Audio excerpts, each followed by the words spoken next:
Hello అక్కయ్యలు, మీరందరూ ఎలా ఉన్నారు? బాగున్నారా? ఇవాళ నేను చింతపండు పులిహార చేస్తున్నాను అనమాట.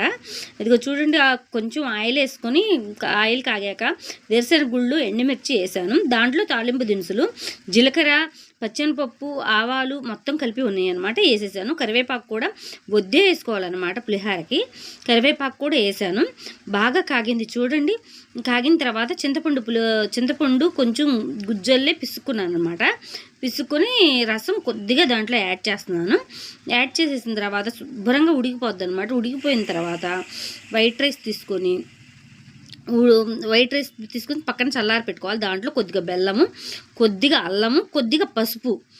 అల్లము బెల్లం ఏంటంటే మనకి అరాయింపుకు అనమాట, జీర్ణశక్తి మెరుగుపడటానికి అనమాట. అన్నం ఆరపెట్టుకున్నాను అన్నాను కదా, అదిగో అన్నం బాగా చల్లారిపోయింది. అన్నం దాంట్లో వేసేసి కలుపుకున్నాను అనమాట.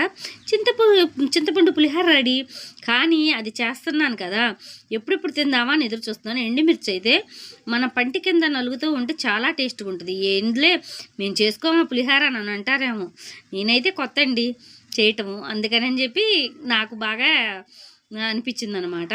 చింతపండు పులిహార ఎలా ఉందో కామెంట్ చేయండి. మీరు ఎలా చేసుకుంటారో అది కూడా కామెంట్ చేయండి.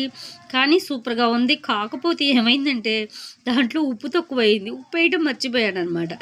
మళ్ళీ ఉప్పేసి మళ్ళీ కలుపుకొని తిన్నాను అనమాట. అప్పుడు బాగుందని చెప్పాను. చిన్న లైక్ ఇయ్యండి అబ్బా.